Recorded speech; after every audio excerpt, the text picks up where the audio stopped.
Pemirsa Nusyah TV, di pernikahan Ning Faya dan juga Lora Muhammad, kali ini satu kehormatan bagi saya bisa berbicara langsung dengan salah satu tamu kehormatan. Assalamualaikum Kiai, boleh memperkenalkan diri kepada pemirsa? Waalaikumsalam warahmatullahi wabarakatuh. Saya Abdullah Samsul Arifin dari Jember. Kiai, boleh diceritakan kepada pemirsa atau sekedar sharing-sharing apa sih arti penting pernikahan itu sendiri menurut Kiai? Pernikahan adalah sunnatullah atau fitrah bagi setiap tabi'ah salimah, manusia yang berakal sehat dan berjiwa sehat, yang akan menjalani ketentuan hidup sesuai dengan apa yang telah digariskan oleh Allah Subhanahu wa Ta'ala. Allah menjadikan manusia di samping sebagai Abdullah, seperti yang difirmankan dalam Al-Quran, wa ma khalaqtul jinna wal insa illa liya'budun. Manusia juga punya tugas sebagai khalifatullah fil ard, the deputy of God in the world, yaitu orang yang akan melaksanakan tugas tanfidhu ahkamillahi fi imaratil ard. Satu problem yang dihadapi adalah ajal yang Allah tetapkan untuk manusia tidak berbanding lurus dengan ajal yang Allah berikan untuk bumi. Lalu bagaimana bumi yang ajalnya panjang ini bisa terus dimakmurkan oleh manusia yang ajalnya pendek? Maka di situ manusia ditentukan oleh Allah menjadi makhluk yang melaksanakan tugas reproduksi dan regenerasi. Jadi manusia harus melaksanakan tugas melanjutkan keturunan. Agar manusia bisa melanjutkan keturunan, kemudian Allah Subhanahu wa Ta'ala memberikan satu ghorizah, satu insting kepada manusia, yang salah satunya yang terpenting disebut dengan al-ghorizah al-jinsiyah.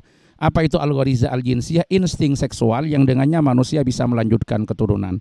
Nah, bagaimana al-ghorizah al-jinsiyah ini kemudian disalurkan dalam sejarah peradaban kehidupan umat manusia? Ada 3 kelompok yang menyalurkan al-ghorizah al-jinsiyah ini dengan cara yang berbeda.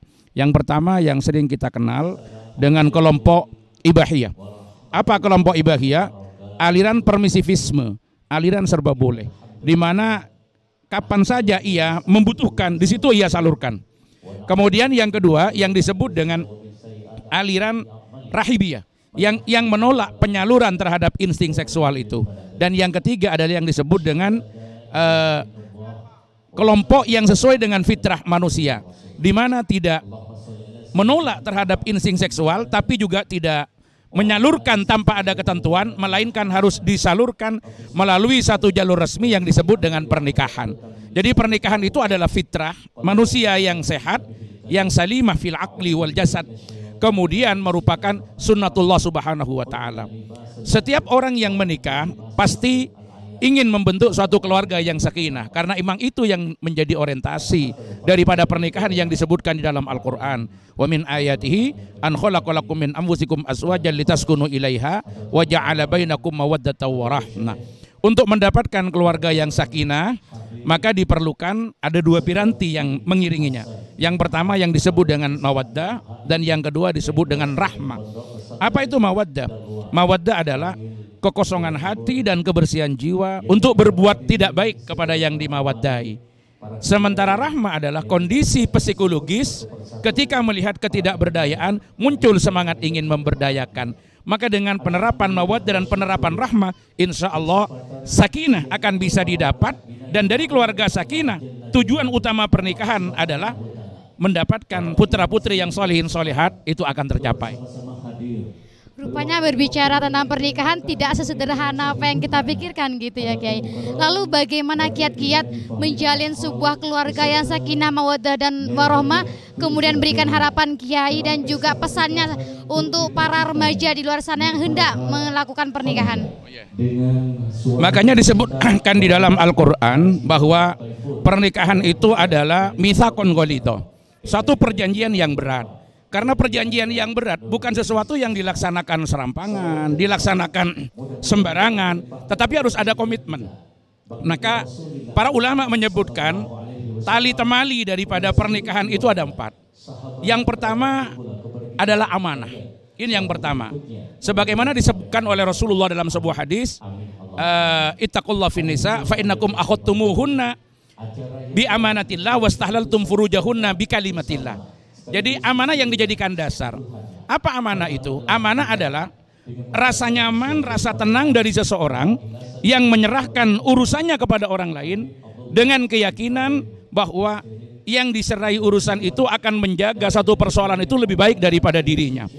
Nah, kalau ini dijadikan dasar bagi setiap laki-laki yang kemudian telah mempersunting dan menikahi seorang perempuan, ia meyakini bahwa ini adalah amanah, maka dia akan berupaya menjaga, memperlakukan lebih baik daripada orang tuanya menjaga dan orang tuanya memperlakukan.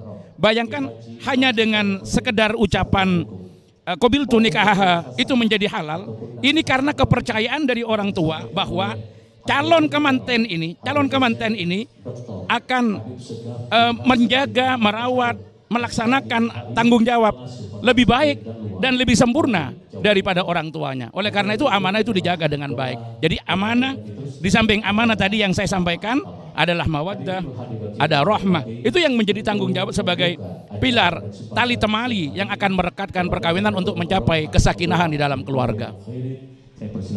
Terima kasih Kiai, boleh diberikan ucapan sekaligus doanya untuk mempelai berdua. Harapan kami di dalam acara walimah yang memang sejatinya adalah mengharapkan doa dari para masai, dari para kolega. Mudah-mudahan Ning Faya bersama Kiai Haji Muhammad Taifur Ali Wafa bisa membangun keluarga yang sakinah, terus mampu menghiasinya dengan mawaddah dan rahmah, dan darinya lah akan keluar aulad dan solehah, putra-putri yang solehin, yang solehat. Terima kasih. Itulah pemirsa sesi wawancara saya bersama dengan salah satu tamu undangan yang begitu spesial dan luar biasa. Kali ini bisa berkenan memberikan sepatah dua kata mengenai pernikahan. Terima kasih Kiai.